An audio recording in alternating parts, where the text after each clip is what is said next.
اعوذ باللہ من الشیطان الرجیم، بسم اللہ الرحمن الرحیم۔ رب اشرح لی صدری ویسر لی امری واحلل عقدۃ من لسانی یفقہوا قولی۔ منتخب احادیث اکرام مسلم، مسلمانوں کے حقوق۔ حضرت سہل رضی اللہ تعالی عنہ روایت کرتے ہیں کہ رسول اللہ صلی اللہ علیہ وسلم نے ارشاد فرمایا، میں اور یتیم کی کفالت کرنے والا جنت میں اس طرح قریب ہوں گے۔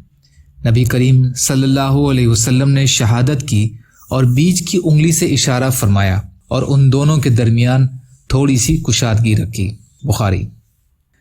حضرت عمرو بن مالک قشیری رضی اللہ تعالی عنہ فرماتے ہیں کہ میں نے رسول اللہ صلی اللہ علیہ وسلم کو یہ ارشاد فرماتے ہوئے سنا، جس شخص نے ایسے یتیم بچے کو جس کے ماں باپ مسلمان تھے اسے اپنے ساتھ کھانے پینے میں شریک کیا، یعنی اپنی کفالت میں لے لیا، یہاں تک کہ اللہ تعالیٰ نے بچے کو ان کی کفالت سے بے نیاز کر دیا، یعنی وہ اپنی ضرورتیں خود پوری کرنے لگا، تو اس شخص کے لیے جنت واجب ہو گئی۔ مسند احمد، طبرانی، مجمع الزوائد۔ یا اللہ ہم سب کو کہنے سننے سے زیادہ عمل کی توفیق عطا فرما۔ یا اللہ جو مظلوم ہیں ان کی مدد فرمائیے، جو قرض میں ہیں ان کے قرضوں کو ادا کروا دیجیے، جو بیمار ہیں انہیں صحت یاب کر دیجیے۔ یا اللہ جو بے روزگار ہیں ان کو روزگار سے لگا دیجیے۔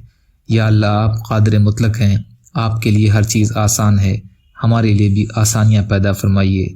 یا اللہ جنت کا راستہ آسان کر دیجیے۔ یا اللہ جہنم کے راستوں سے آڑ کر دیجیے۔ یا اللہ ہمارے سب سے اچھے اعمال ہمارے آخری اعمالوں کو بنا دیجیے۔ یا اللہ ہم سب کو دین کا کام کرنے والا بنا دیجیے۔ یا اللہ ہماری کوششوں کو کامیاب کر دیجیے۔ یا اللہ جو مانگا وہ بھی عطا کر دیجیے، جو بھول گئے ہوں اپنے فضل کرم سے عطا فرمائیے۔ برحمتک یا ارحم الراحمین۔ لا الہ الا اللہ محمد رسول اللہ۔ السلام علیکم۔